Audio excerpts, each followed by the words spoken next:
आज या निमित्ताने या सभागृहाला आश्वस्त करू इच्छितो, कोणतीही शंका मनात ठेवू नका। जी जी आश्वासनं आम्ही दिलेली आहेत, ज्या ज्या योजना आम्ही सुरू केलेल्या आहेत, एकही योजना आम्ही बंद होऊ देणार नाही। ज्या लाडक्या बहिणींनी महायुतीवर प्रेम दाखवलं, हे अधिवेशन संपल्याबरोबर डिसेंबर महिन्याचा हप्ता त्यांच्या खात्यामध्ये आम्ही टाकतो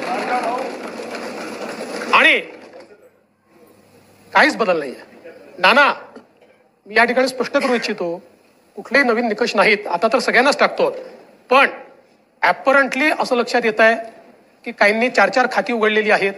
तर जसं समाजामध्ये चांगल्या प्रवृत्ती असतात, त्याच्या काही वाईट प्रवृत्ती असतात। एखादी योजना जर चुकीच्या पद्धतीने कोणी वापरत असेल तर जनतेचा पैसा आहे, तुमची आमची सगळ्यांची जबाबदारी आहे की तो योग्य प्रकारे गेला पाहिजे।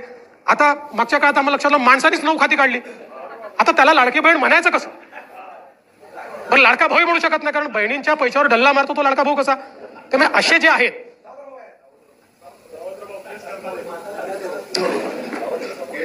त्यामुळे शेतकऱ्यांच्या संदर्भात आम्ही दिलेली आश्वासनं असतील, युवांच्या संदर्भात दिलेली आश्वासनं असतील, ज्येष्ठांच्या संदर्भात दिलेली आश्वासनं असतील, समाजातल्या वंचितांच्या संदर्भात दिलेली आश्वासनं असतील, ही सर्व आश्वासनं या ठिकाणी आम्ही पूर्ण करणारच आहोत। आमचे मित्र भास्करराव या ठिकाणी नाही, पण माझे सरकार याच्यावरच त्यांना परवा आक्षेप होता। आता तसे फार हुशार आहेत ते, इतके वर्ष त्यांनी राज्यपालांचं भाषण देखील ऐकलेलं आहे, कदाचित शाळेत असताना नागरिक शास्त्राला दांडी मारत असतील ते, पण शासन जे चालतं हे मुख्यमंत्र्याच्या नावाने चालत नाही, शासन राज्यपालाच्या नावाने चालतं आणि म्हणून ते माझं सरकार असतं, म्हणून राज्यपालांनी माझं सरकार म्हटलेलं आहे। तथापि माझे मित्र भास्करराव नसल्यामुळे मी त्याच्यावर जास्त या ठिकाणी बोलणार नाही।